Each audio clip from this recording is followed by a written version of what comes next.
Shalom. Untuk mendengarkan firman Tuhan, marilah kita bersatu di dalam doa.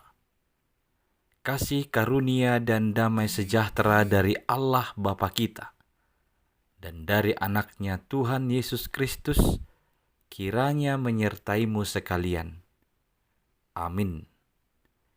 Ayat harian untuk kita pada hari Rabu, 28 Mei 2025. Tertulis di dalam Injil Matius pasal 9 ayat 13. Jadi pergilah dan pelajarilah arti firman ini. Yang ku kehendaki ialah belas kasihan dan bukan persembahan. Karena aku datang bukan untuk memanggil orang benar, melainkan orang berdosa. Jemaat yang dikasihi oleh Tuhan Yesus Kristus, seorang teolog bernama Dietrich Bonhoeffer mengatakan, gereja bukanlah persekutuan dari orang-orang kudus, melainkan tempat di mana orang-orang berdosa menerima anugerah. Pernyataan ini sangat selaras dengan misi Yesus yang menekankan belas kasihan daripada persembahan, serta panggilannya untuk merangkul orang berdosa, bukan menghakimi mereka. Yesus hadir untuk menyelamatkan mereka yang terhilang dan menunjukkan kasih-Nya kepada semua orang tanpa kecuali.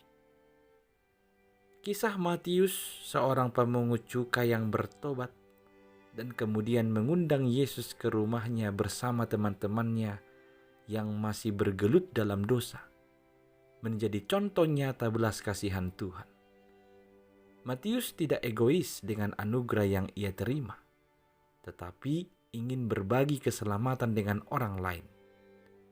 Ini menjadi panggilan bagi kita semua.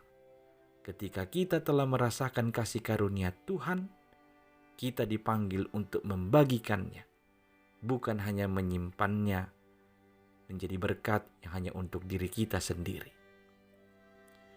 Yesus sering dikritik oleh orang-orang Farisi karena bergaul dengan orang berdosa. Mereka merasa orang suci harus menjauh dari mereka yang dianggap hina. Namun, Yesus menjawab bahwa orang sakitlah yang memerlukan dokter, bukan yang sehat. Yesus menekankan bahwa belas kasihan jauh lebih penting daripada ritual agama yang kaku. Kasih harus menjadi inti dari tindakan itu, bukan sekedar tradisi atau penampilan luar.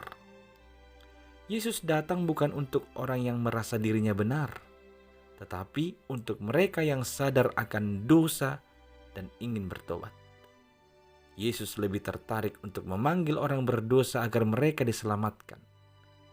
Kita juga dipanggil untuk membawa kabar baik kepada mereka yang membutuhkan belas kasihan dan pengampunan.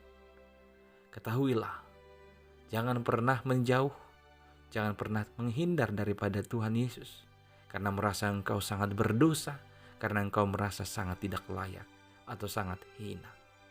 Justru, Tuhan Yesus datang kepada orang-orang yang demikian, yang menyadari keberdosaannya, yang menyadari kehinaannya, dan yang mau berubah, keluar dari semua keberdosaan dan kehinaannya, kepada kehidupan yang kudus yang dikehendaki oleh Tuhan Yesus Kristus. Amin. Kita berdoa. Ya Tuhan Allah, sungguh belas kasihan-Mu melimpah atas hidup kami. Engkau hadir untuk menolong orang-orang sakit, menolong orang-orang berdosa untuk Kau selamatkan. Kiranya Engkau anugerahkan kami kesadaran akan segala keberdosaan kami, sehingga kami datang kepadamu dan bertelut di hadapan-Mu untuk mengaku dosa kami. Dan tolonglah kami sebagai alat-Mu juga untuk memberitakan karya keselamatan ini kepada semua orang, sehingga semakin banyak orang yang akan menerima keselamatan itu. Hanya di dalam nama anak-Mu Yesus Kristus kami berdoa kepadamu. Amin.